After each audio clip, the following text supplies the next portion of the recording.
एक व्यक्ति अपनी पत्नी से बहुत प्यार करता था। उसकी पत्नी का नाम था किशोरी। अचानक कोई ऐसी दुर्घटना हुई और उनकी पत्नी के प्राण चले गए। जैसे ही अपनी पत्नी के प्राण गए तो इतना रोया और चीख चीख करके, किशोरी तुम कहां हो, मेरी किशोरी तुम कहां हो, मेरी किशोरी तुम कहां चली गई, मैं तुम्हारे बगैर रह नहीं पाऊंगा, मेरी किशोरी तुम कहां हो। और वो तो रो रहा था अपनी पत्नी को याद करके। निकुंज में बैठी हमारी प्रिया जी ललिता जी से कहने लगी, अरे ललिते, इतने करुण भाव में मेरे को याद करके आज तक कोई नहीं रोया है। ललिता जी बोली, श्री जी आप इतनी भोली हो, इतनी सीधी हो, मैं कहां बताऊं। अरे तू ऐसे काहे को कह रही है, देख ये कितना रो रहा है मुझको याद करके। अरे बड़े बड़े जापक देखे, बड़े बड़े नामनिष्ठ देखे, बड़े बड़े भावुक देखे, लेकिन ऐसे रोवे वारो देखियो, या को कंठ अवरुद्ध है गयो है, गिर तो जा रहा है, नेत्रन से अश्रुधार गिर रही हैं, आंख लाल पड़ गई हैं। अरे ये प्राण त्याग देखो। अरे ललिते तू जल्दी व्यवस्था कर, या से मिलना है मुझको। ललिता जी बोली, श्यामाजू वो अपनी बहू को बुला रहा है, वहां की पत्नी को नाम है किशोरी, वो आपको याद नहीं कर रहा है, अपनी पत्नी को बुला रहा है। बंधुओं ये सुनते ही किशोरी जी ललिता जी से बोली, एक बात बता, किशोरी शब्द को अर्थ कहा होवे। हमारी किशोरी जी को, नित्य किशोरी जो छोटी सी हैं उनको किशोरी कहते हैं। और बोले किशोरी पूरे ब्रह्मांड में केवल राधा रानी और कोई नहीं हो सकता। आप किसी को आज किशोरी अगर बोल रहे हो ना, कल वो किशोरी नहीं है, क्योंकि आज उसका जो तन है, उसका जो मन है, उसके जो स्वरूप है, वो कल बदलेगा।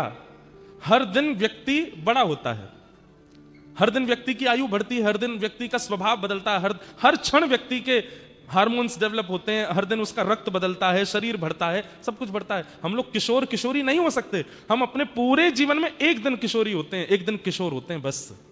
पर जो नित्य किशोरी हैं, हमेशा एक ही रस रहती हैं, वो किशोरी जी श्री राधा रानी है। इसलिए हमारी किशोरी जी से आप मातृभाव नहीं रख सकते। ठाकुर जी को भले पिताजी मान लो, लेकिन आप राधा रानी को मां नहीं मान सकते, क्योंकि वो किशोरी है। आप किशोरी जी के प्रति स्वामिनी का भाव रख सकते हो, आप किशोरी जी के प्रति सखित्व का भाव रख सकते हो, आप किशोरी जी के प्रति लाली का भाव रख सकते हो, पुत्री का भाव रख सकते हो, पर मां का भाव नहीं, क्योंकि वो नित्य किशोरी है, छोटी सी रहती है। ललिते बता, मैं ना जानू ये अपनी पत्नी को बुला रहा हो या कौन को बुला रहा है, पर किशोरी कौन है? बोले किशोरी तो आप, तो ये मुझे बुला रहा है। उसने भाव से नहीं पुकारा, केवल किशोरी शब्द का उच्चारण किया है। अपनी पत्नी के विरह में रोते रोते हमारी लाडली जी से देखा नहीं गया, तुरंत प्रकट हो गए और प्रकट होकर के उसको रूप कांति का दर्शन करा दिया, सिर पर हाथ दे करके उनको अपनी सखी रूप में स्वीकार किया। और किशोरी जी के दर्शन करने के बाद में उनके चित्त में फिर भक्ति भाव प्रकट हो गए। तो किशोर अली नाम की वो फिर संत हुए। उन्होंने फिर खूब ठाकुर जी के भजन लिखे, पद लिखे, भाव लिखे। नाम में कितना प्रभाव है। हम तो फिर भी भाव से करते हैं, हम तो जान के करते हैं, हम तो लीला सुन के करते हैं, तो हम पर कृपा नहीं करेंगे? कोई बिना भाव के, बिना जाने, बिना कुछ समझे गा रहा है, उस पर किशोरी जी कृपा कर रही हैं, हम पर कृपा नहीं करेंगे? निश्चित कृपा करेंगे। इसलिए बस इस नाम का त्याग मत करो। राधा रमण राधा रमण राधा रमण कहो, राधा रमण राधा रमण राधा कहो।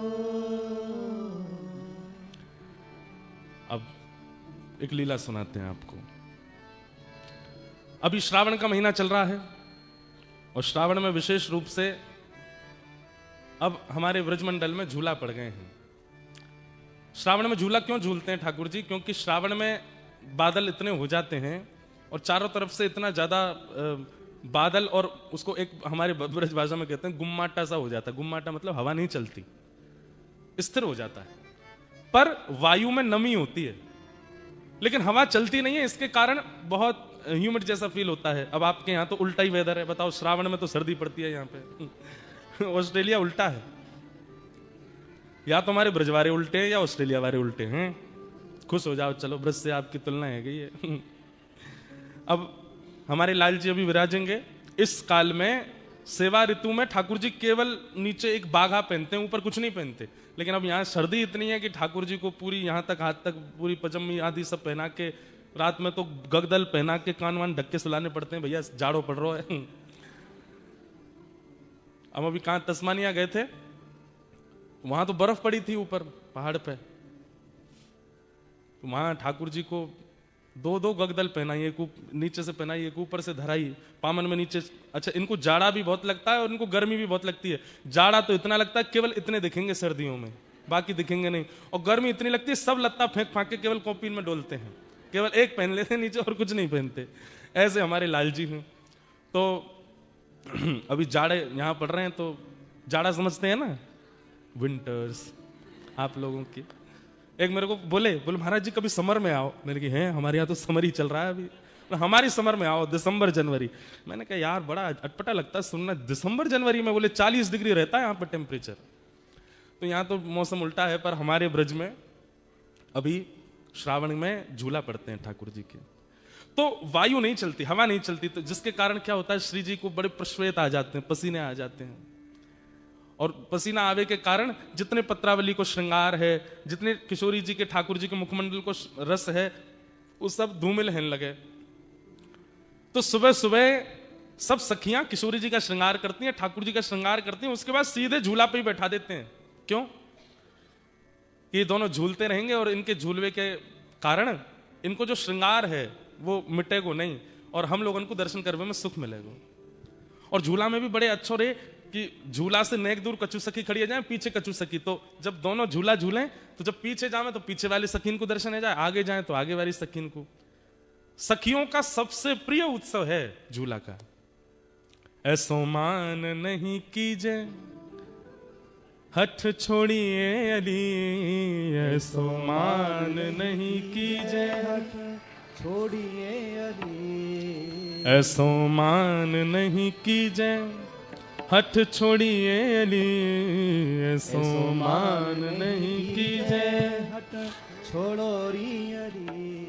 तू तो परम सयानी वृष भानु की लली, तू तो परम सयानी वृष भानु की लली, तू तो परम सयानी वृष भानु की लली, तू तो परम सयानी वृष भानु की लली। हे घिर आए बदरा झुक आए बदरा, घिर आए बदरा झुक आए बदरा, राधे झूलन पधारो घिर आए बदरा, राधे झूलन पधारो घिर आए बदरा, श्यामा झूलन पधारो घिर आए बदरा, श्यामा झूलन पधारो घिर। सब लोग आओ। ओ घिर आए बदरा झुक आए बदरा, घिर आए बदरा झुक आए बदरा, ओ घिर आए बदरा झुक आए बदरा, घिर आए बदरा झुक आए बदरा, ओ राधे झूलन पधारो घिर आए बदरा, राधे झूलन पधारो घिर आए बदरा, ओ श्यामा झूलन पधारो घिर आए बदरा, श्यामा झूलन पधारो घिर आए बदरा। अब लीला सुनो, किशोरी जी मान क्यों कर रही, बैठ जाओ। हाँ सुन लो। ब्रज की लीला में एक नियम है कि जैसे प्रेम का एक स्वभाव होता है। अब देखो हम बहुत अंतरंग लीला सुना तो रहे हैं किशोरी जी की, पर हमको बहुत भय लगता है सुनाने में कि पता नहीं कोई ऐसे ही मन चला तो नहीं सुन रहा कोई, नहीं तो फिर दोष लगेगा भाई हमको सुनाने का। किसी की निजी बातें सबके बीच सुनाना, उसमें जिसकी बात है उसको बुरा लगेगा कि नहीं तुमने सबको सुना दी। लेकिन जब किसी योग्य को बताई जाती है, जैसे हमने किसी से कहा भाई हमने तुम्हारी पर्सनल बात उनको बता दी, अच्छा वो तो कोई नहीं मेरे फ्रेंड है उनको तो बता सकते हो। तो ऐसे ही श्री जी की, ठाकुर जी की निज बातें हम कह तो रहे हैं, पर हमको बहुत डर लगता है कि कहीं श्री जी हमसे यूं नहीं कहें, क्यों रे वह सभागृह में एक बैठो भोजन भट्ट, वो केवल भोजन कर भी आयो भाई, लीला तो कोई मतलब नहीं। व्हाट्सएप इंस्टाग्राम चला तो सुन रहा मेरी लीला है, तू भाई वो सुनाया आयो तो इसका हमको दंड तो मिलेगा। और पता दंड क्या मिलता है? अयोग्य के सामने लीला का प्रस्तुतिकरण करने से क्या होता है? फिर जो लीला सुना रहा है ना, उसको लीलाओं का कुछ दिन तक अनुभव नहीं होता, फिर कुछ दिन के लिए उसके चित्त से लीलाएं चली जाती हैं। इसलिए हमारी प्रार्थना है, अगर आप किसी और भाव में हो तो हाथ जोड़ के प्रार्थना है, एक भाव में आ जाओ और श्री प्रिया प्रियतम की नित्य लीला का श्रवण करो, और बड़े भाव से श्रवण करो। फोन वोन सब साइड धर देना, कोई और विचार करना नहीं। श्री ठाकुर जी प्रिया जी के साथ कैसी लीला कर रहे हैं और उस लीला में प्रेम कितना है, उस भाव को चित्त में धारण करके श्रवण करो, तो हमको फिर दोष नहीं लगेगा।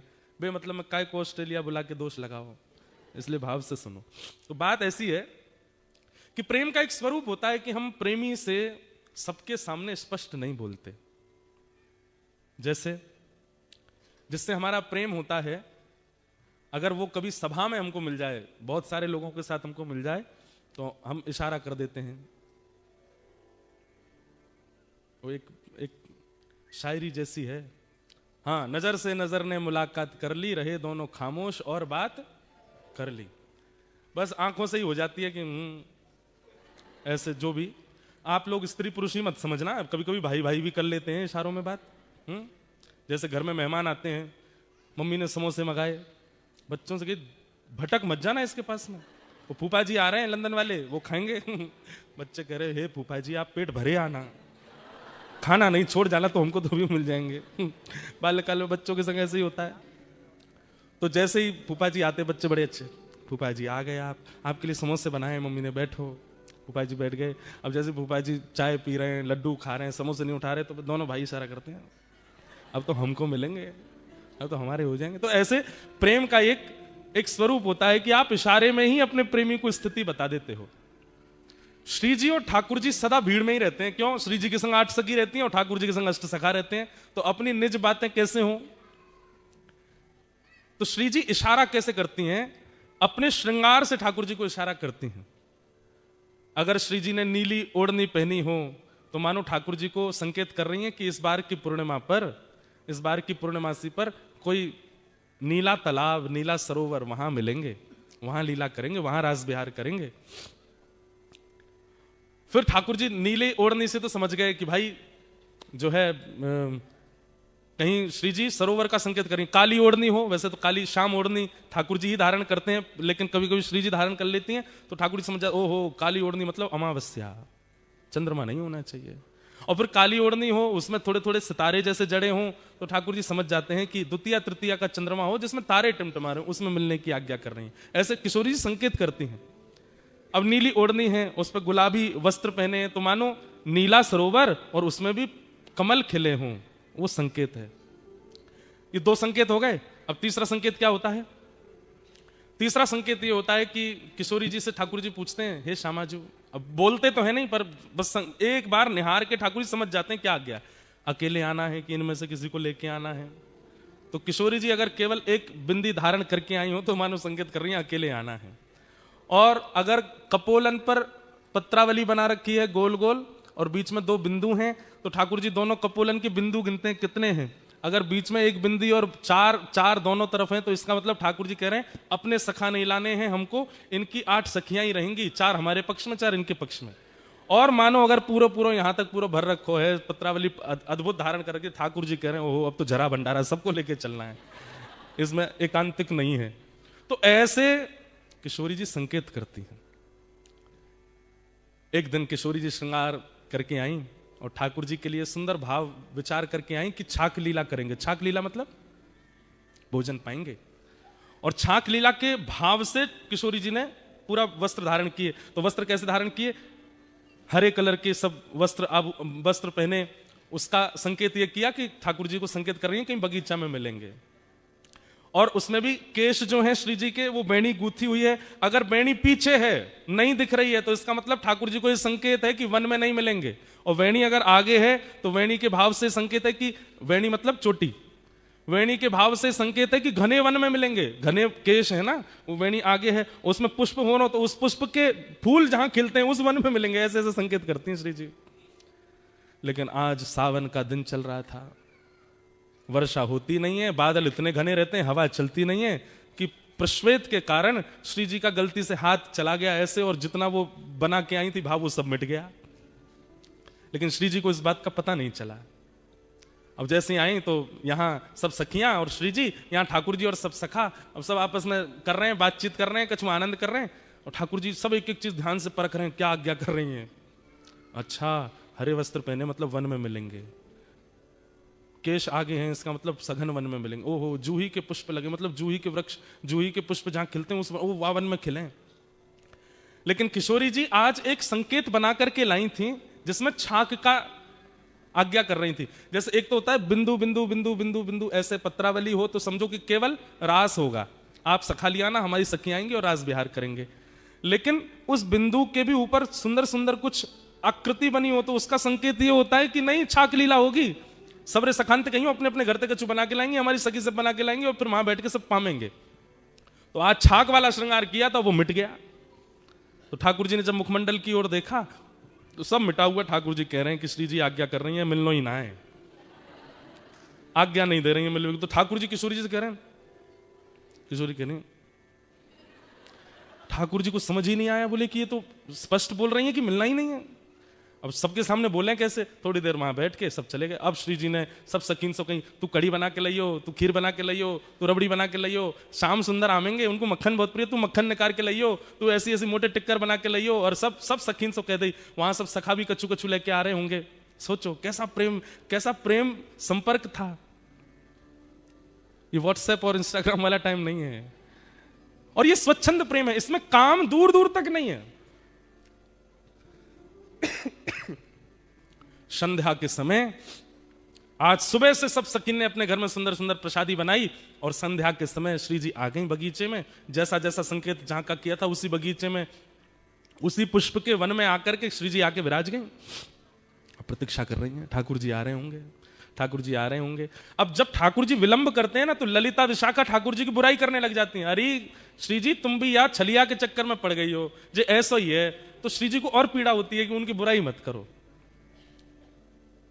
और फिर करते करते बुराई ऐसे कहने लग जाती हैं, हमें तो ऐसा लगे नंदगाम में कोई और गोपी आ गई है, वो और ज्यादा सुंदर है, और वाने बढ़िया अपने घर में कच्चू रबड़ी बनाई होगी, तो लाला वहीं चलोगे और वहीं पेट भर लियो। अब ये सब सुनकर के श्री जी को बहुत पीड़ा होती है।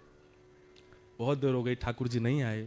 वहां श्री वृषभानु भवन से कीर्ति मैया आवाज दे रही हैं, अरे श्यामा, अरे लाली तू कहां है, जल्दी आ जा। सब सखी बोली, किशोरी जी अब जावे को समय है गयो, आज मिलन नहीं होगा। किशोरी जी के नेत्र सजल हो गए, जा रहे हैं, और रास्ता में अब पूरे निर्णय कर लिए, आन दो कल, अब नहीं मिलूंगी इनसे, आज के बाद कोई संकेत नहीं करूंगी, आज के बाद कभी नहीं मिलूंगी, और आज के बाद यूं करूंगी त्यों। सब मन में विचार कर लियो, क्रोध में जाकर के जितनी सामग्री बनाई वो पाई भी नहीं। रात्रि में विशाखा ललिता दोनों सेज सजा रही हैं श्री जी का।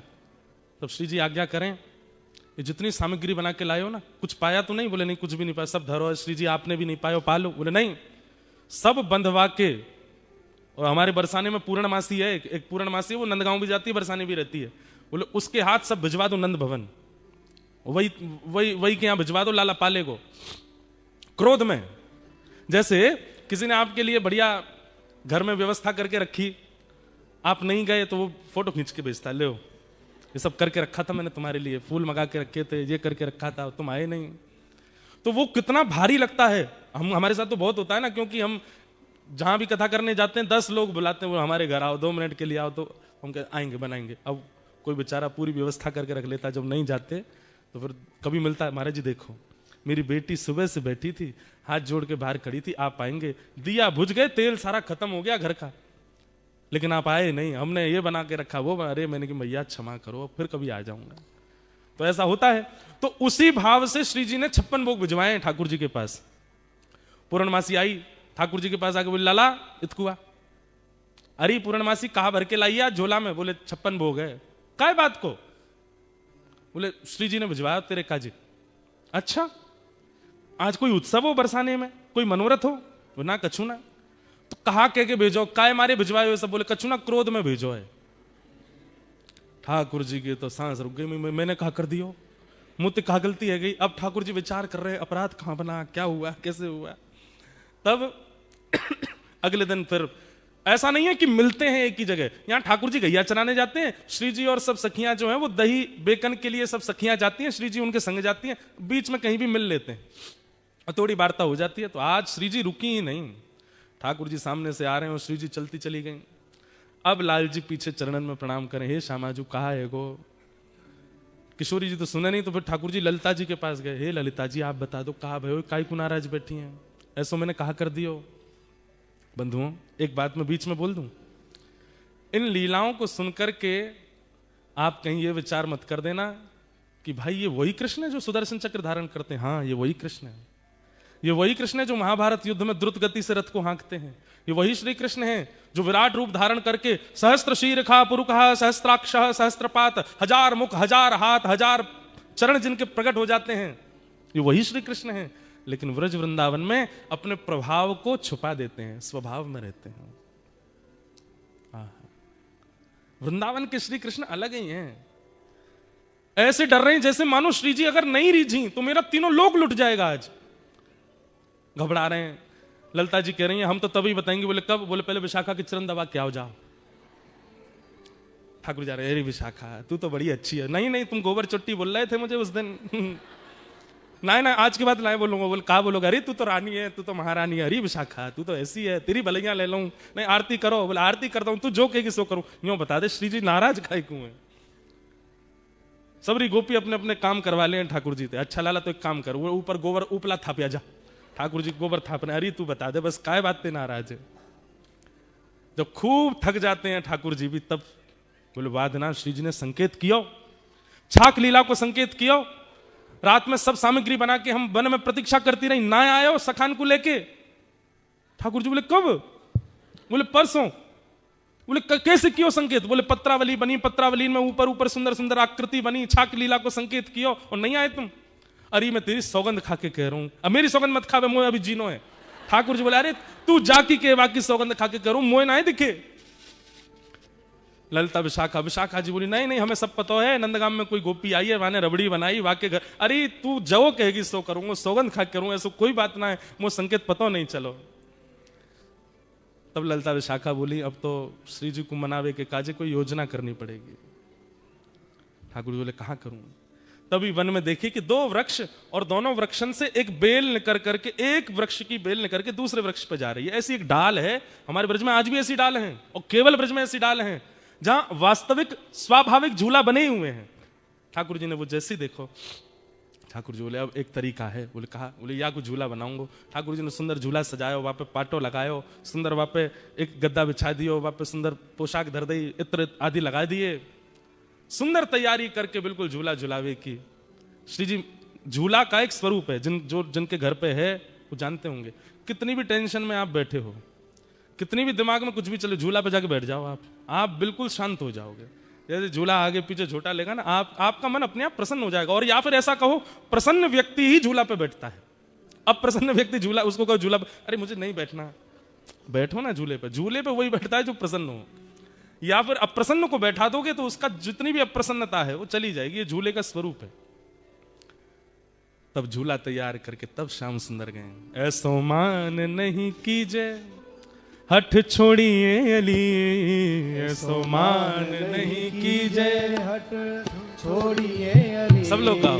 ऐसो मान नहीं कीजे हठ छोड़िए अली, ऐसो मान नहीं कीजे हठ छोड़िए अली। तू तो परम सयानी वृष भानु की नली, तू तो परम सयानी वृष भानु की नली। तू तो परम सयानी वृष भानु की नली।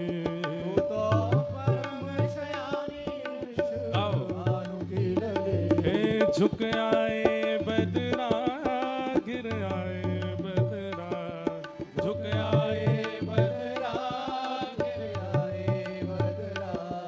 झुक आए बदरा गिर आए बदरा, झुक आए बदरा गिर आए बदरा। ओ राधे झूलन पधारो घेर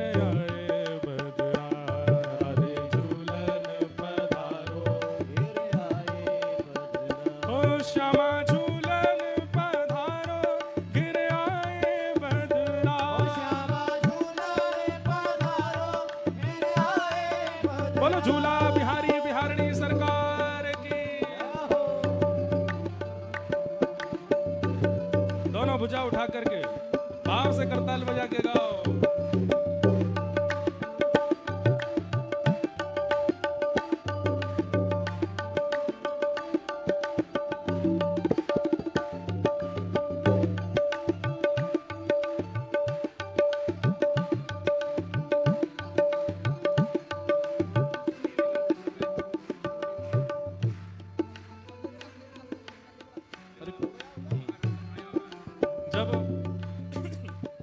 ठाकुर जी ने खूब मना ली, श्री जी नहीं मानी, तो फिर अब ललिता विशाखा भी, उनको भी दया आ गई, अरे श्याम सुंदर इतना मना रहे हैं, श्री जी नहीं आ रही हैं।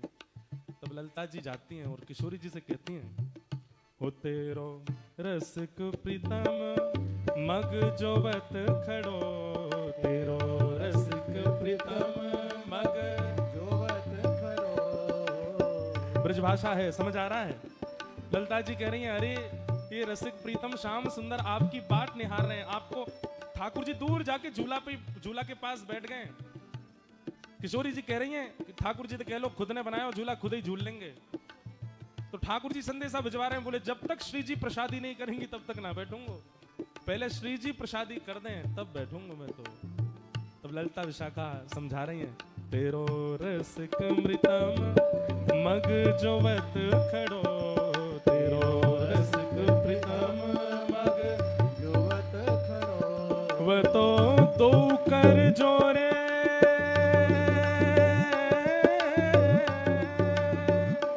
वो तो दो कर जोड़े तेरे चरण पड़ो, वो तो दो कर जोड़े तेरे चरण पड़ो। वो तो दो कर जोड़े तेरे चरण पड़ो, वो तो दो कर जोड़े तेरे चरण पड़े। झुक आए बदरा घिर आए बदरा, झुक आए बदरा गिर आए बदरा। झुक आए बदरा घिर आए बदरा, झुक आए बदरा गिर आए बदरा। हे श्यामा झूलन पधारो घिर आए बदरा,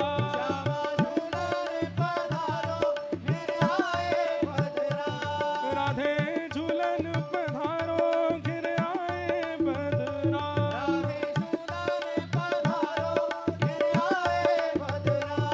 राधे झूलन पधारो घिर आए बदरा,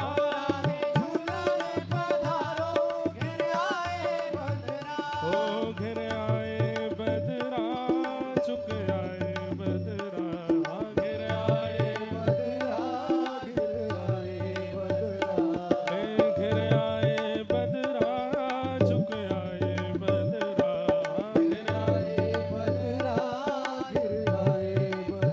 हे श्यामा झूलन पधारो घिर आए बदरा,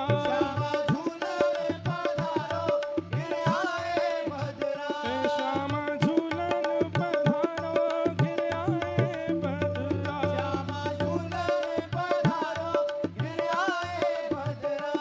राधे झूलन पधारो घिर आए बदरा।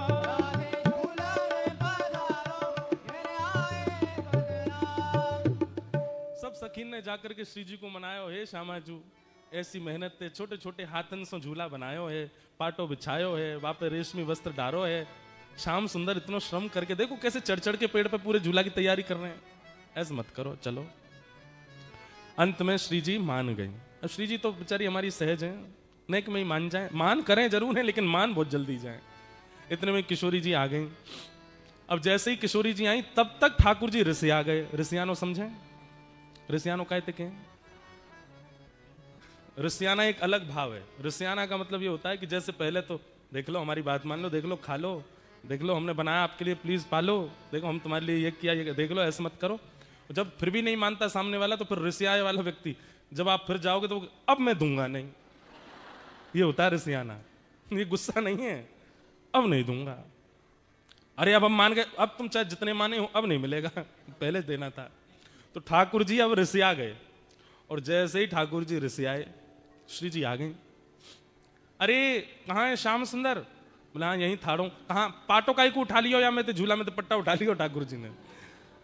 वो धर दो ना ना हमारो झूला हमारो पाटो हमारी सजावट हमारे हाथ पे भाई हम ही झूल लेंगे, ले जाओ अपनी श्री जी को।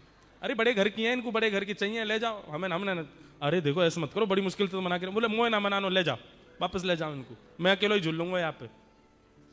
तो अब यहाँ पे दूसरा विवाद हो गया, श्री जी और ठाकुर जी दोनों में थोड़ी सी होड़ है गई।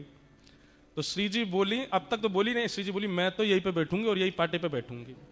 ठाकुर जी बोले कोई जिद है, मैंने बनायो मेरो पाटो, आप कहीं को बैठोगे? बोले मैं तो बैठूंगी, तुम जाके दिखाओ यहाँ पे। ठाकुर जी जान लगे तो सखीन ने घेर लिए, बोले जान नहीं देंगे, हाथ पांव बांध के पकड़ के बंसी वंसी तोड़ ताड़ के धर देंगी तुम्हारी। भाई श्री जी बैठेंगे अब तो। बड़ी मधुर लीला।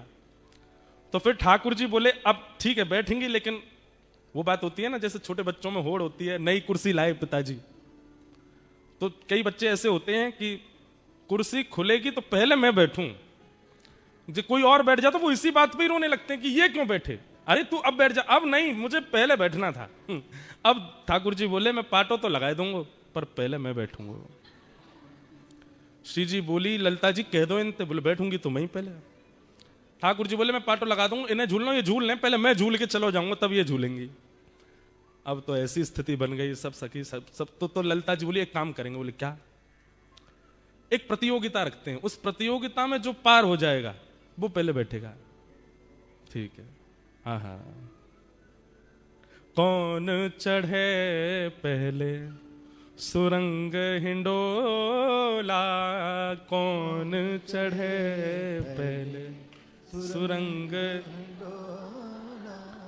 कौन चढ़े पहले सुरंग हिंडोला, कौन चढ़े पहले सुरंग हिंडोला, सोई करत मनुहार हिये हित, सोई करे मनुहार हिये, रमक देत जोरा जोरा, रमक देत जोरा जोरा।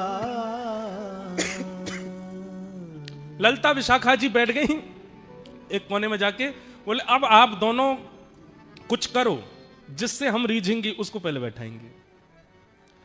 तो किशोरी जी बोली मैं बाद में करूंगी, पहले इनते करवाओ, ये जो करेंगे उसका काट मैं करूंगी।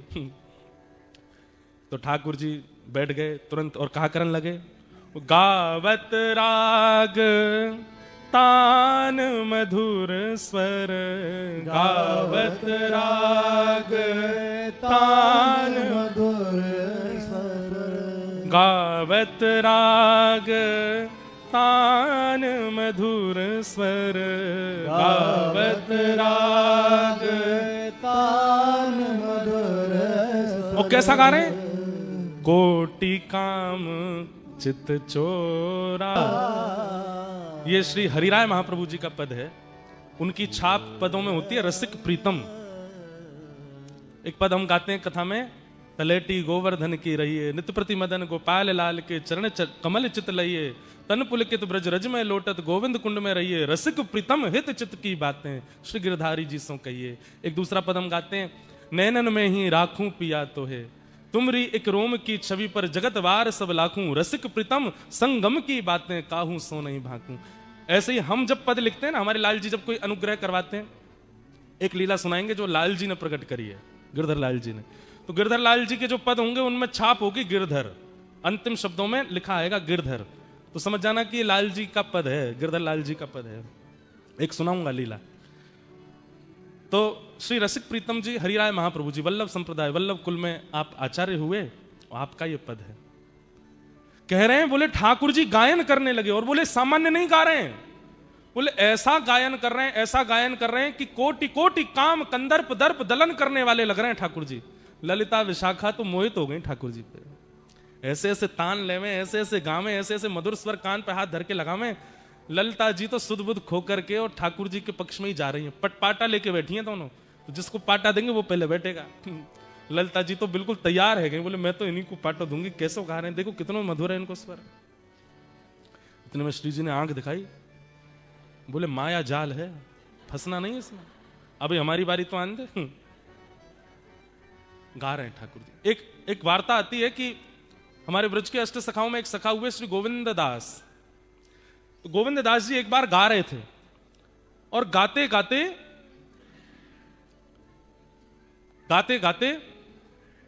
सामने गुसाई जी बैठ के सुन रहे थे। तो गोविंद दास गाते ऐसे करें, ढंग से गाओ, ऐसे नहीं करो, चलो प्रेम से गाओ। तो सामने बैठे गुसाई जी बोले किसको डांट रहे हैं, ये बगल में कोई बैठा तो है नहीं, लाला ऐसे नहीं ऐसे गाओ। तो फिर गुसाई जी पूछ पड़े, हे गोविंदा तुम किससे बात कर रहे हो? तो गोविंदास जी बोले गुसाई जी आपके मंदिर को लाला है, मैं जब जब गाऊं निकर के आ जाए, मेरे बगल में आके बैठ जाए और फिर कान पे हाथ धर के मेरे पीछे पीछे गावे, लेकिन बड़ा उद्यमी है, मैं जैसा स्वर लगाऊं वहां में एक स्वर अपनो लगा के गावे।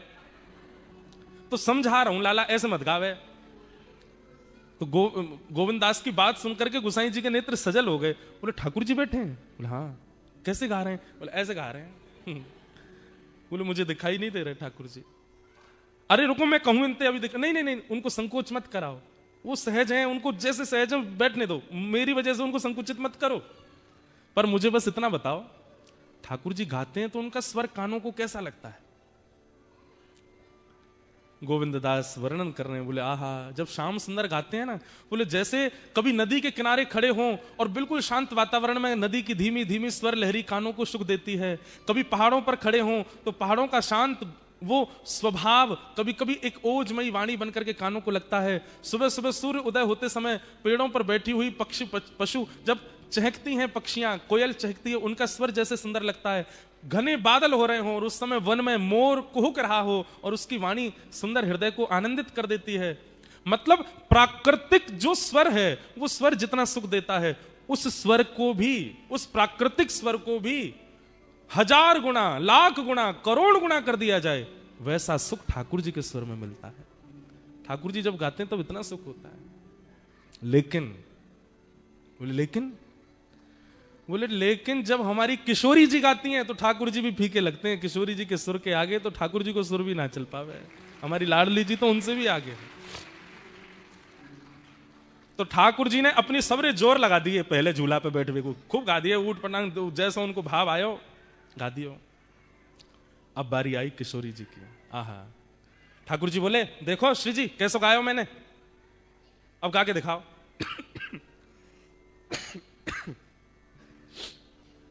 अब ठाकुर जी तो गा रहे थे ललिता विशाखा की ओर मुख करके, किशोरी जी बोली अब मैं गाऊं। किशोरी जी बैठी ठाकुर जी की तरफ मुख करके, सामने ठाकुर जी बैठे हैं और किशोरी जी उनकी आंखन में आंख डाल करके, और जैसे ही गानो प्रारंभ कियो, श्री जी को पहलो स्वर लगते ही ठाकुर जी तो मंत्रमुग्ध है गए और ललिता जी के पास जाके बोले पाटो दियो, और पाटो ले जाकर के लगायो। श्री जी गा रही हैं, अपने अंक में श्री जी भर के उठाए ली और ले जाकर के पाटे पे विराजमान कर दी है। की जय। रसिक प्रीतम यह होड़ पिया परी, रसिक प्रीतम यह होड़ प्रिया परी। और फिर क्या कर रहे हैं ठाकुर जी? ठाकुर जी के स्वर की प्रशंसा तो ललिता विशाखा ने करी है, लेकिन किशोरी जी के स्वर को सुन के ठाकुर जी ने पाटो लगाया, किशोरी जी को बैठा दियो और दूर से कोई तृण लेकर के आए और कहीं हमारी नजर नहीं लगे, ऐसे तृण तोड़ करके और किशोरी जी की बलैया लेने लगे। श्री जी को झूला पे बैठा दियो। बोलो झूला बिहारणी बिहारी जू सरकार की। रसिक प्रीतम यह होड़ प्रिया परी, रसिक प्रीतम यह होड़ प्रिया परी। रीझ देत तृण तोड़े, रीझ देत तृण तोड़े। ऐसी हमारी किशोरी जी और ठाकुर जी की ये।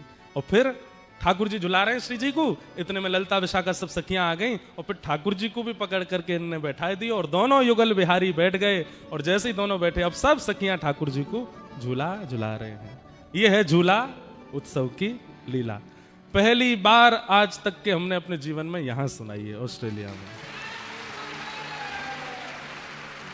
वाह। ओ ब्रज में रतन राधिका गोरी, ओ ब्रज में रतन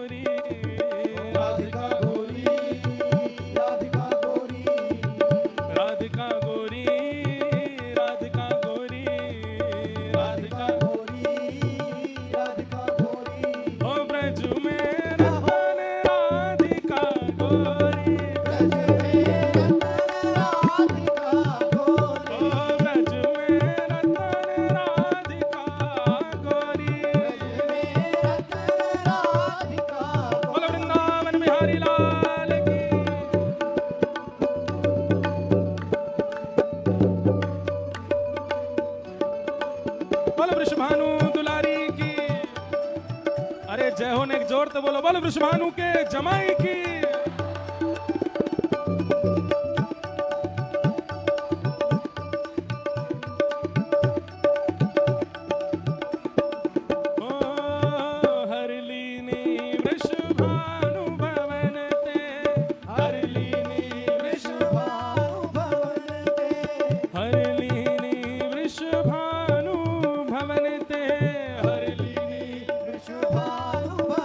वृषभानु भवन ते वृषभानु भवन ते हरिलीनी वृषभानु भवन ते हरिलीनी वृषभानु भवन नंद सुवन की जोड़ी नंद सुवन की जोड़ी हो नंद सुवन की जोड़ी हो ब्रज में नक जय हो जोर की हो ब्रज में हो ब्रज में हो ब्रज में रतन राधिका गौरी ब्रज में रतन राधिका गोरी ब्रज में रतन राधिका गौरी ब्रज में रतन राधिका गोरी हे राधिका गोरी राधिका गोरी राधिका गोरी राधिका गोरी ओ राधिका गोरी राधिका भोरी राधिका राधिका गोरी ओ ब्रज में आ ब्रज में ओ ब्रज में रतन राधिका गोरी राधिका गोरी ओ ब्रज में रतन राधिका गोरी रतन राधिका गोरी बोलो वृषभानु दुलारी की।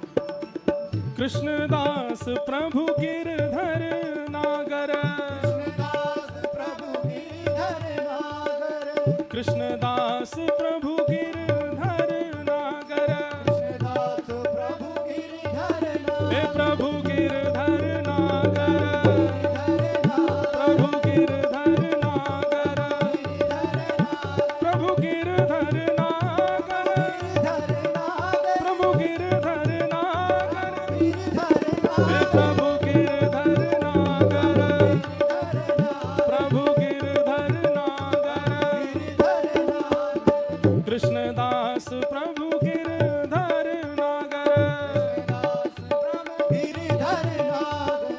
नागरी नवल किशोरी नागरी नवल ओ नागरी नवल किशोरी नागरी ओ ब्रज में आ ब्रज में ओ ब्रज में रतन राधिका गोरी ओ ब्रज में रतन राधिका गोरी ओ राधिका गोरी राधिका घोरी राधिका घोरी ओ राधिका गोरी राधिका भोरी राधिका राधिका गोरी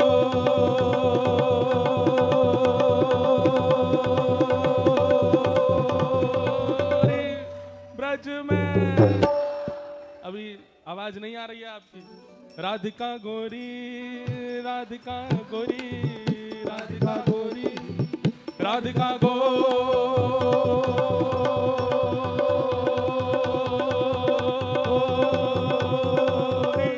ओ ब्रज में ओ ब्रज में ओ ब्रज में रतन राधिका गोरी ब्रज में रतन राधिका गोरी हे ब्रज में रतन राधिका गोरी हे जय राधे राधे श्री राधे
जय श्री राम, जय जय श्री राम।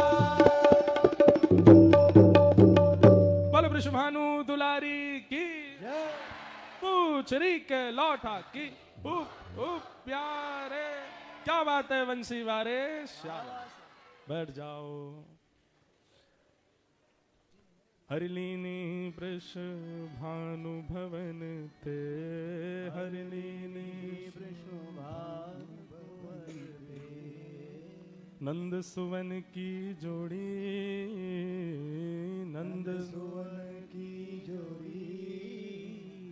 कृष्णदास प्रभु गिरधर नागर, कृष्णदास प्रभु गिरधर नागर, कृष्णदास प्रभु गिरधर नागर, कृष्णदास प्रभु गिरधर नागर। हो नागरी नवल किशोरी, नागरी नवल किशोरी।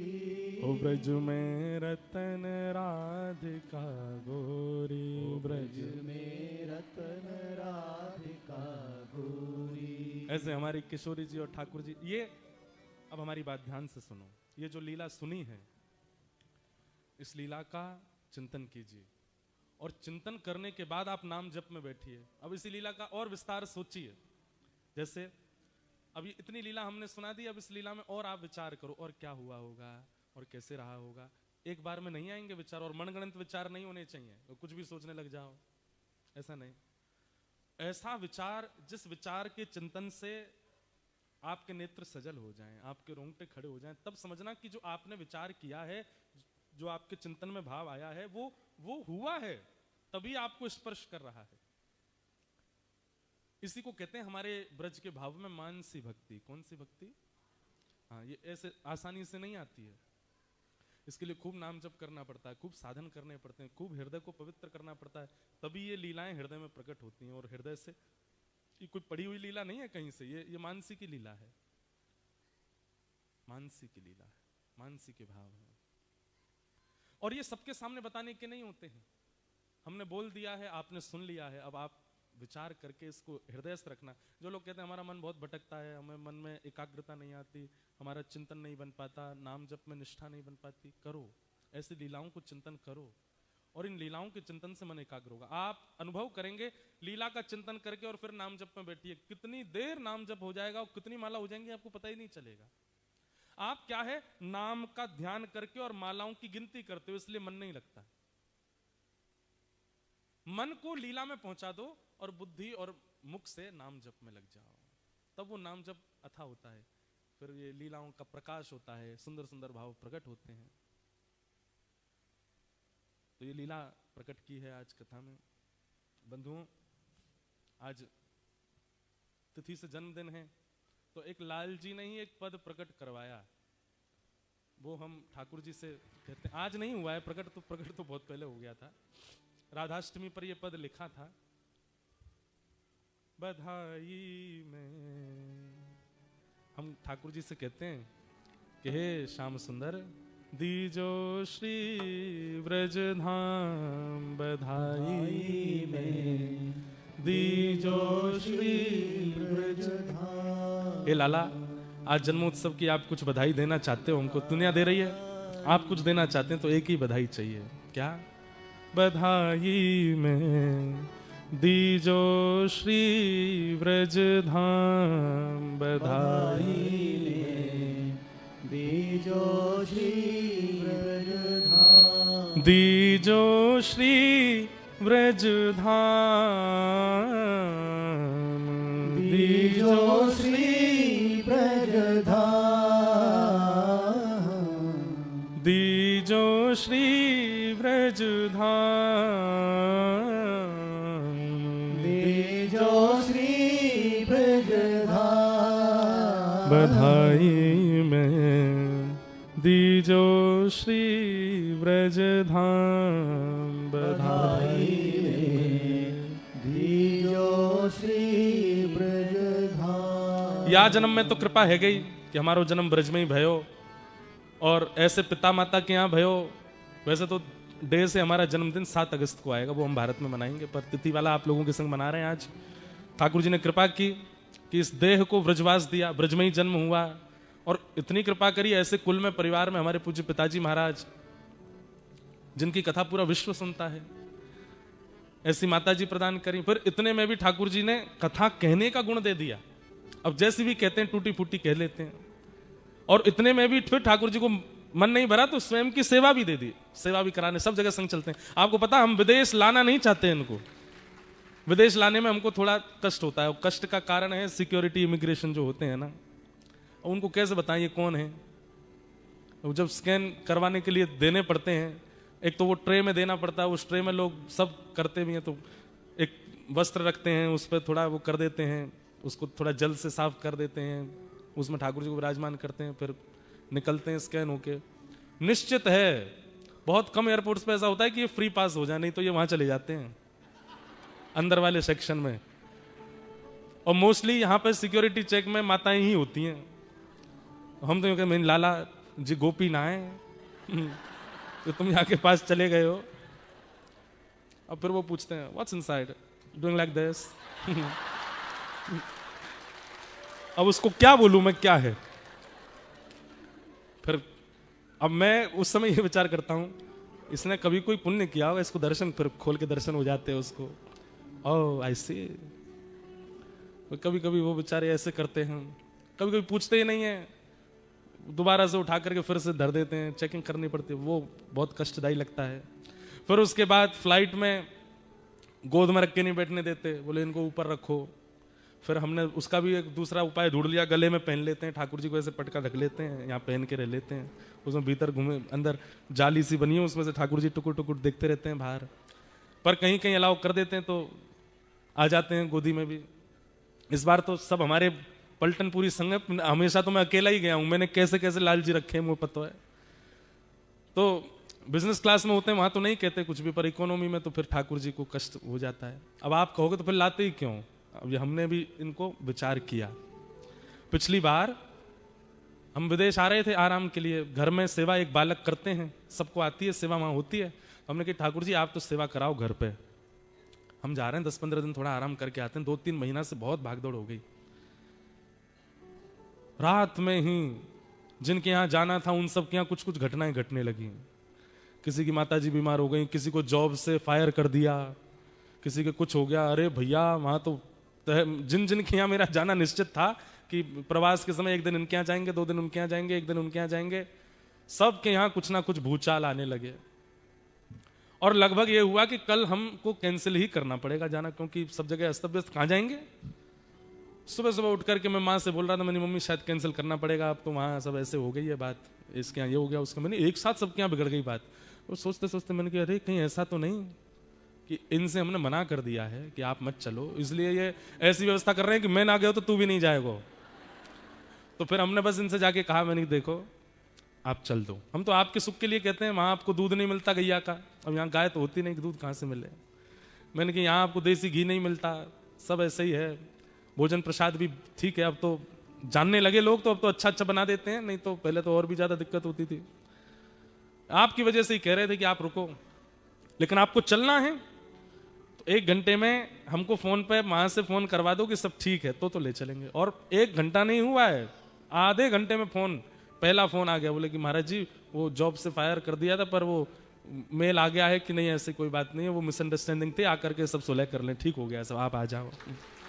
मैंने वाह, जिसको कुछ बीमारी हो गई थी उसके भी सब ठीक हो गए, जिसको कुछ था वो सब के व्यवस्थित हो गए। मैंने जय हो, चलो विदेश घूमे, घुमक्कड़ लाला है हमारे, घूमते हैं, घूमने जाते हैं। कई आचार्यों ने मुझसे मना किया, बोले ठाकुर जी का अपरस भंग होता है, आप विदेश मत ले जाओ। मैंने कहा आप समझा दो, नहीं चला करें, मेरो जानो बंद करवा देंगे अगर नहीं ले गए तो इसलिए हमारे ठाकुर जी संग चलते हैं। लेकिन हम इनसे प्रार्थना करें कि हे नाथ, इस बार तो आपने कृपा करके ब्रजवासी बना दिया, मानव बना दिया, लेकिन हम आपसे बधाई में ब्रजधाम अगले जीवन के लिए मांग रहे हैं कि हे नाथ, जिनको इस जन्म में नहीं मिला वो इस जन्म के लिए मांग लो, जिनको मिल गया वो अगले जन्म के लिए मांग लो। लेकिन कहीं अगर आप हमको मानव ना बनाना चाहो, किसी कारण से हमको किसी और योनि में भेजना चाहो, तो भी हम आपसे प्रार्थना कर रहे हैं। वन उपवन और मोर बानर में बन उपवन और मोर बानर में बन उपवन और मोर बानर में बन उपवन और मोर बानर कहीं लिख ली जो मेरो नाम, कहीं लिख ली जो मेरो नाम, बधाई में दीजो श्री ब्रज धाम, बधाई में दीजो श्री ब्रज धाम। सघन कुंज में रमण करो हरि, सघन कुंज में रमण करो हरि, सघन कुंज में रमण करो हरि, सघन कुंज में रमण करो हरि। निरख निरख बलि जाओ, निरख निरख बलि जाओ, बधाई में दीजो श्री ब्रज धाम, बधाई में दीजो श्री ब्रज धाम। चरण शरण रखो गिरधर प्यारे, चरण शरण रखो गिरधर प्यारे। आप इतना बढ़िया गा रहे हैं, भारत चल दो हमारे साथ। ये ऑस्ट्रेलिया से ही है ना, ये भगीरथी जी हैं, बहुत अच्छा गाती हैं। हमारे प्रेम जी और ये गा रहे हैं दोनों, तो ऐसा लग रहा है कि दो गंधर्व जन बैठे हैं, मधुर स्वर, क्या आनंद आ रहा है। ऑस्ट्रेलिया वाले सुख तो बहुत दे रहे हैं हमको, अब लग रहा है कि यहीं आते रहेंगे, बसेंगे नहीं। चरण शरण रखो गिरधर प्यारे, चरण शरण रखो गिरधर प्यारे।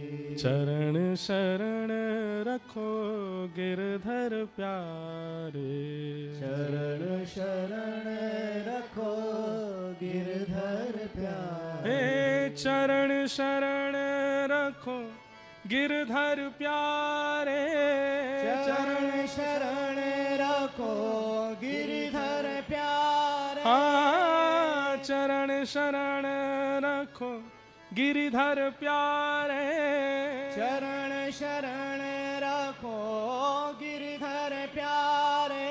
श्री नंद गोप के दुलार,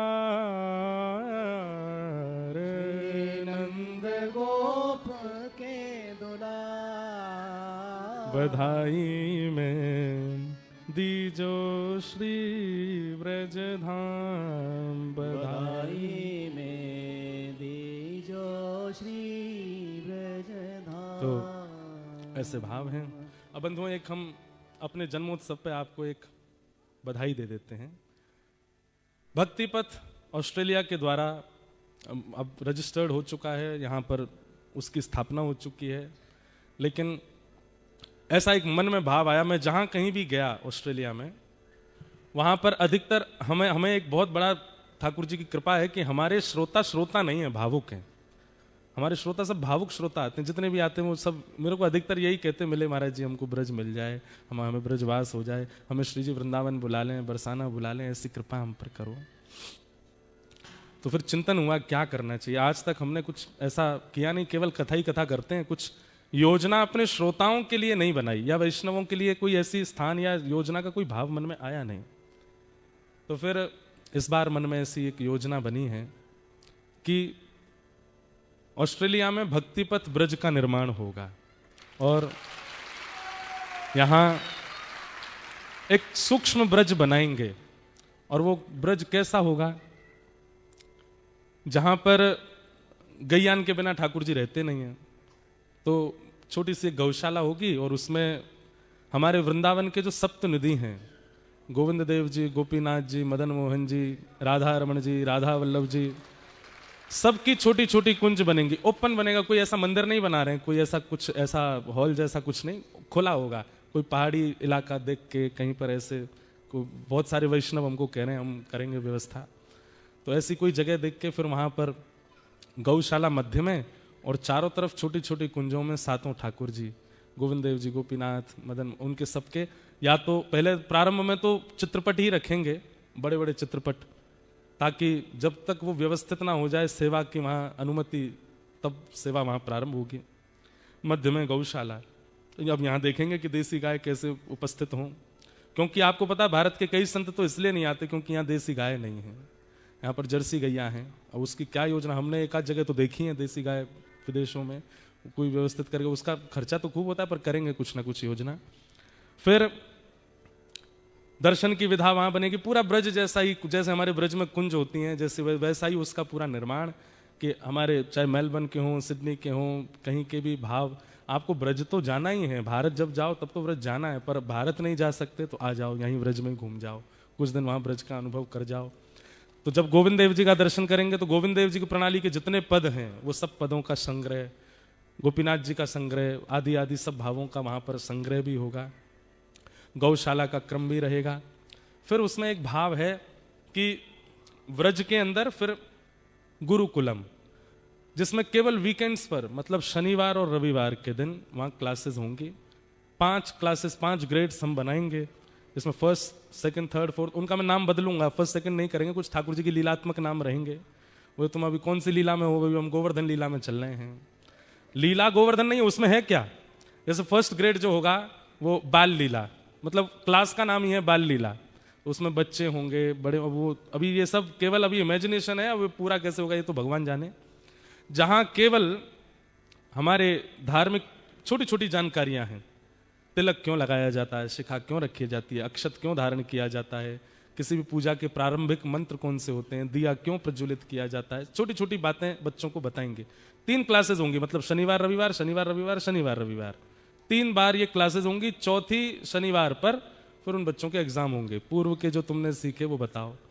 तो फिर वो मल्टीपल चॉइस क्वेश्चंस जैसा उनका एग्जाम होगा, उसमें वो पास आउट होंगे तो फिर अब वो बाल लीला से आ जाएंगे, फिर माखन चोरी लीला सेकंड क्लास में आ जाएंगे। सेकंड क्लास में जब आएंगे तो फिर वहाँ उनको थोड़ी और जानकारी दी जाएगी।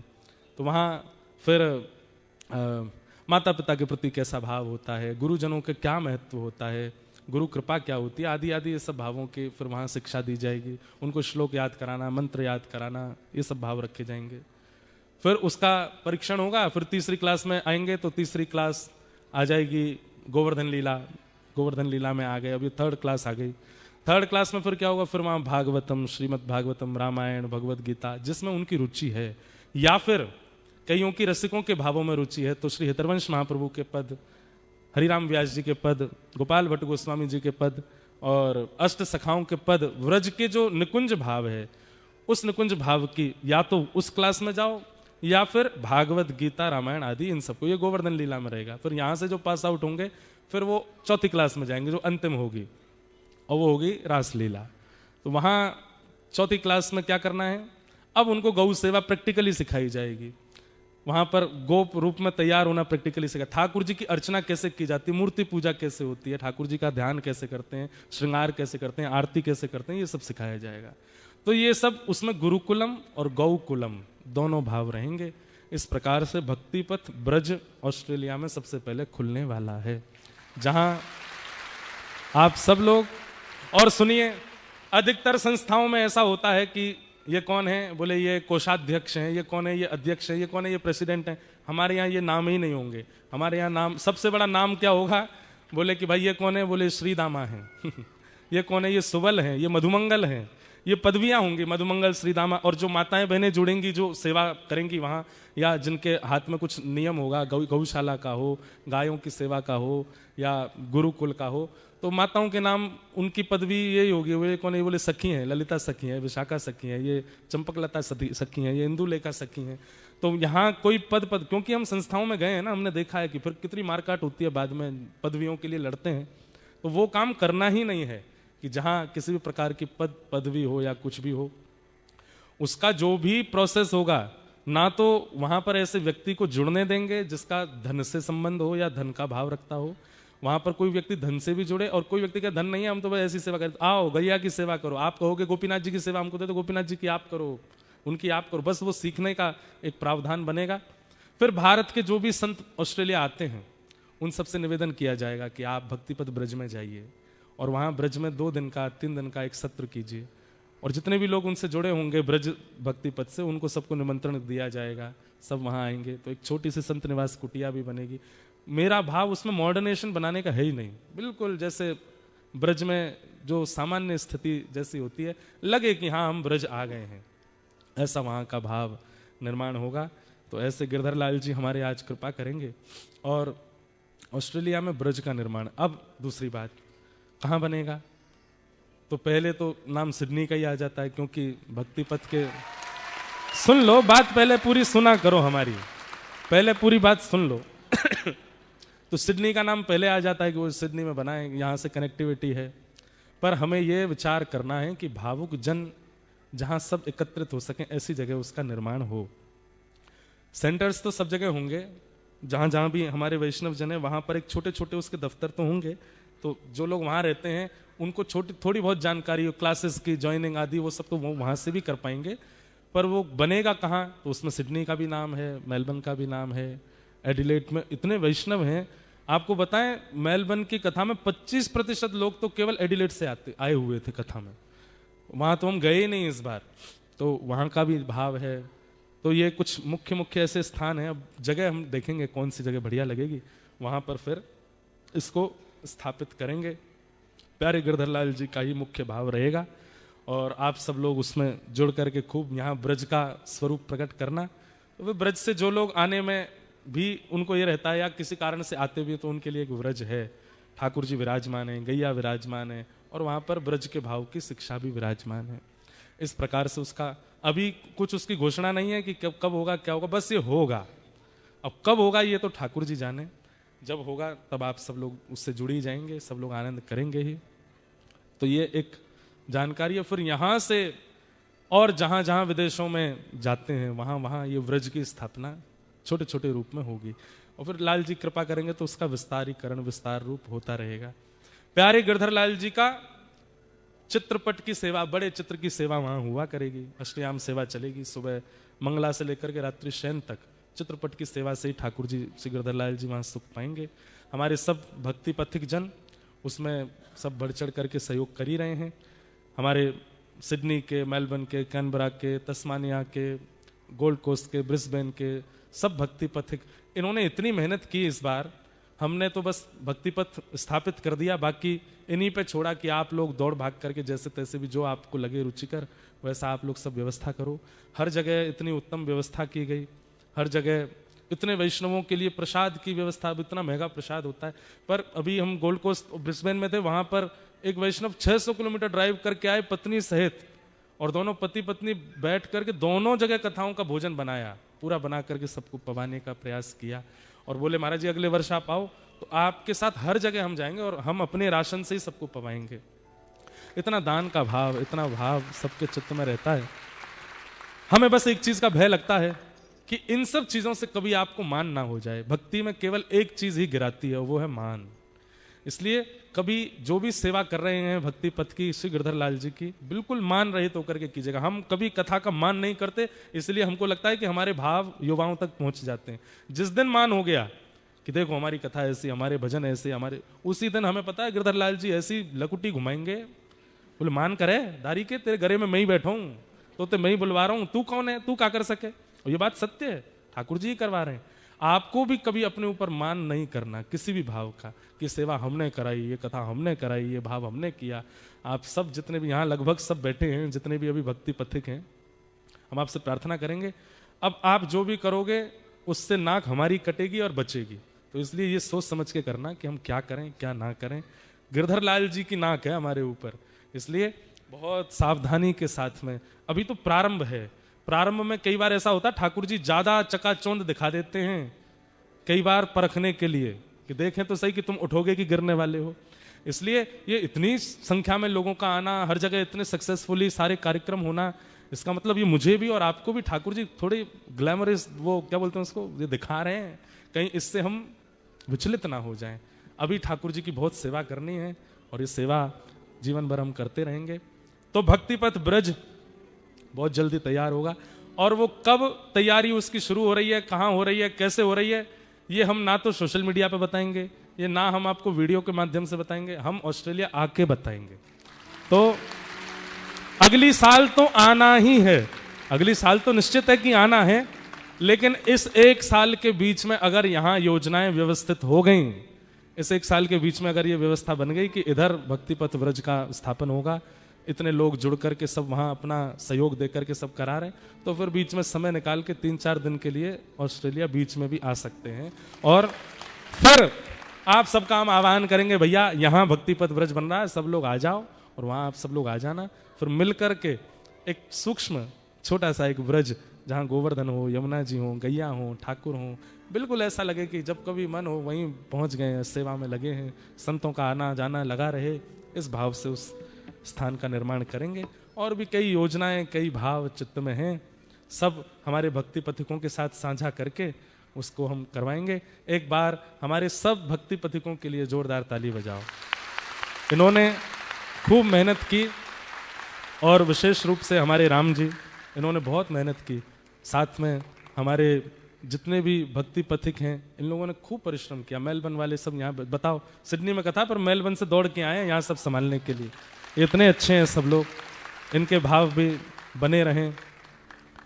हमारे ब्रिस्बेन गोल्ड कोस्ट वाले तो संगे आए, तस्मानिया वाले भी यहाँ बैठे हैं। वो तस्मानिया देखो बिल्कुल अलग हटकर के स्थान है, पर वहाँ पर भी एक दिन का सत्र हुआ, और वहाँ भी इतने सारे करीब 300-400 वैष्णव वहाँ भी इकट्ठे हुए, सबकी प्रसादी हुई सबका। और सबसे बड़ी बात है, आप लोगों की व्यवस्था आप अपने आप मैनेज कर ले, तो हम ब्रजवासी इनको संभालना बहुत मुश्किल काम है, ब्रजवासी इनके नखरेन को झेलना बहुत कर्रो काम है। हम ब्रजवासियों को इतना सुख सबने दिया, इसके लिए हम बहुत बहुत बढ़िया आप सबके लिए। हमारे बंटी जी, इन्होंने भी इतनी सेवा, सब जगह हमारे सब जो सब संगीतकार आदि हमारे सबके इतने 30 लगेज के सामान सबको व्यवस्थित करना। फिर हमारे धर्म जी हैं अपने मेलबर्न से, उन्होंने भी इतना सेवा भाव सब जगह रखा है। अब नाम तो फिर कई हमको टेढ़े हमें नहीं बोल रहे, नाम हमने भी किया था यही तो नहीं चाहिए कि नाम बोलें, इसलिए हम बोलते ही नहीं है। इसलिए भूल जाना किन किन का नाम बोला, नाम हम जानते ही नहीं कौन नाम है, तो इसलिए भक्ति पथिक हैं बस। और हमारा एक ही उद्देश्य है भैया, हम चल रहे हैं भक्ति के मार्ग पे, उद्देश्य है कि श्यामा श्याम के प्रियालाल जी के प्रत्यक्ष दर्शन का अनुभव प्राप्त हो। तो ऐसे ऐसे भाव हैं, आप सब लोग इससे जुड़िएगा और अपनी अपनी योजनाएं बताइएगा।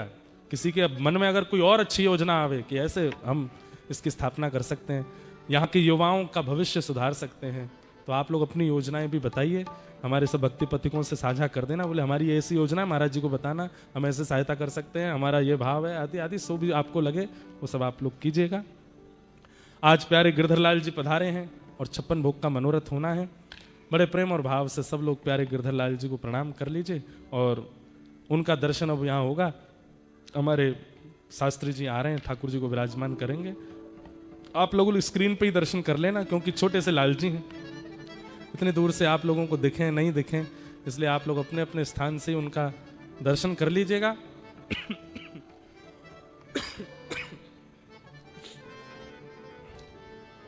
मधुर ठाकुर जी के 56 भोग का हम लोग दर्शन करेंगे। हाँ,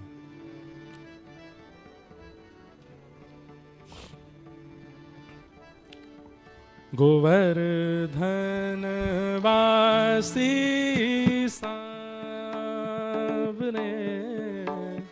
गोवर्धन वासी सावरे,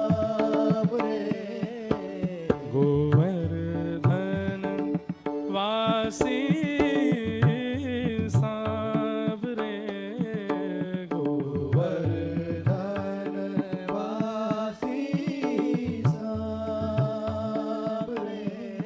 लाल तुम बिन रहो न जान, लाल तुम बिन रहो न जान, लाल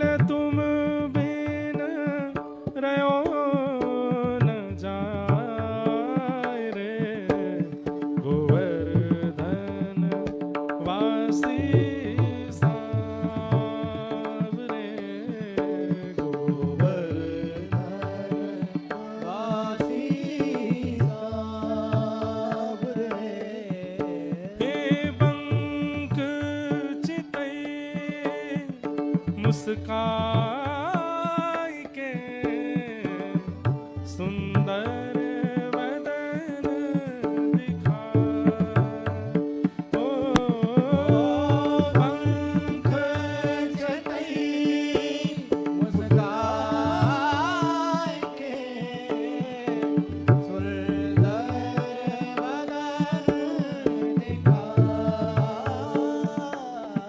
ओ लोचन तड़पे मीन जो जुग भरी धरी बिहाए, गोवर्धन वासी सांवरे, गोवर्धन वासी सांवरे। लाल तुम बिन रयो न जा, लाल तुम बिन रयो न जा, लाल तुम बिन रयो न जाए रे, गोवर्धन वासी सांवरे, गोवर्धन वासी सांवरे। बोल गिरिधर लाल की।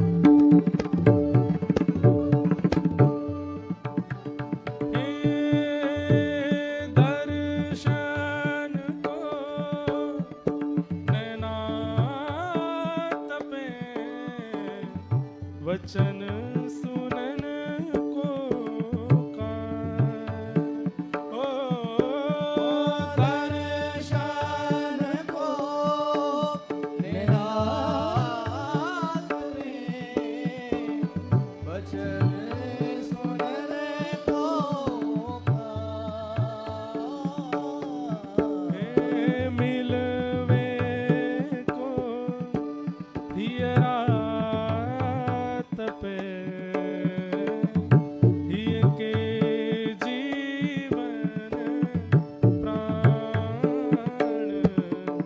गोवर्धन वासी सांवरे, गोवर्धन वासी बंधुओं, ये जो स्वरूप है ना ठाकुर जी का, ये राधा कृष्ण मिलित स्वरूप है। जो बाम अंग है ठाकुर जी का वो श्री जी हैं, और दाहिना अंग जो है ठाकुर जी का वो श्याम सुंदर है। दोनों रास विहार करते करते दो तनु एक भये, तब श्रीनाथ प्रकट भये। इसलिए हमारे ठाकुर जी के बाम भाग में शीश के ऊपर में चूड़ामणि धारण की जाती है, और दाहिने भाग में ठाकुर जी को मुकुट पहनाया जाता है, पगड़ी पहनाई जाती है, पाग पहनाई जाती है। इस भाव से ठाकुर जी का श्रृंगार होता है। आज तो ठाकुर जी ने वेणी धारण नहीं करी, नहीं तो वाम भाग में ठाकुर जी वेणी धारण करते हैं श्री जी के भाव से। और ये उर्द बाहु क्यों है? तो कहते हैं रास में किशोरी जी उर्द बाहु होकर नृत्य करती हैं, और श्याम सुंदर जो हैं वो कटी पे हाथ धर के नृत्य करते हैं। तो जब दोनों एक भये तब उर्द बाहु श्री जी की, कटी पे हाथ श्याम सुंदर के, और ऐसे श्रीनाथ जी प्रकट है गए। तो ये वही स्वरूप श्री ठाकुर जी को है। दर्शन करा प्यारे गिरधर लाल, श्री गिरिराज धरण की, श्याम सुंदर श्री यमुने महारानी की, पूछरी के लौटा की, प्यारे। आज आप सबके बीच में आना था ना, तो इसलिए ठाकुर जी मुकुट पहन करके आए, मुकुट धारण करके आए, विशेष श्रृंगार धारण करके आए। सब लोग आए, लाल जी की बलैया ले लियो, नजर मत लगाइयो इनको। और आगे तो ये रंगा बिल्ला दोनों खड़े हैं, इनके कारण आप देख नहीं पाओगे, इसलिए वो स्क्रीन लगी है, उसी पे ही आप दर्शन कर लीजिएगा ठाकुर जी के। दिख रहे हैं सब लोगन को? हाँ हाँ, जय हो। श्यामा हृदय कमल सो प्रगट्यो, श्यामा हृदय कमल सो प्रगट्यो, श्यामा हृदय कमल सो प्रगट्यो, श्यामा हृदय कमल सो प्रगट्यो, श्याम हृदय को भाई वृंदावन प्यारो वृंदावन, हे श्री वृंदावन मेरो वृंदावन, सब सुख सागर रूप उजागर रहे वृंदावन धाम, सब सुख सागर रूप उजागर रहे वृंदावन धाम, सब सुख सागर रूप उजागर रहे वृंदावन धाम, सब सुख सागर रूप उजागर रहे वृंदावन धाम, हे रूप गोस्वामी प्रकट कियो जहाँ, रूप गोस्वामी प्रगट कियो जहाँ, श्री रूप गोस्वामी प्रकट कियो जहाँ, रूप गोस्वामी प्रगट कियो राधा गोविंद रूप निधान, वृंदावन प्यारो वृंदावन,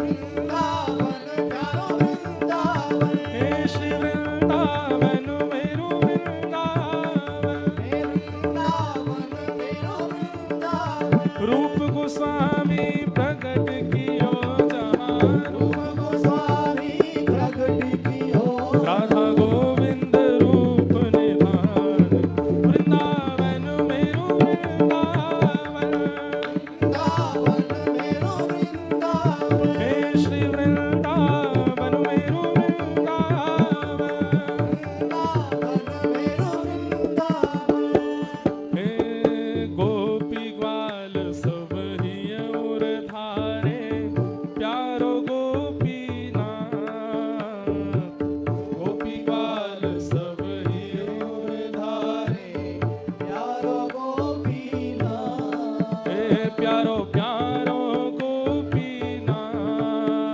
प्यारो प्यारो गोपीनाथ, हे मधु पंडित जिन कंठ लगायो, मधु पंडित जिन कंठ लगायो, श्री मधुसूदन जिन कंठ लगायो, मधुसूदन जिन कंठ लगायो, जहाँ है रही जय जयकार, वृंदावन प्यारो वृंदावन, हे श्री वृंदावन प्यारो वृंदावन, मधु पंडित जिन कंठ लगायो, मधु पंडित और है रही जय जयकार, वृंदावन मेरो वृंदावन, मेरो वृंदावन, हे श्री वृंदावन प्यारो वृंदावन,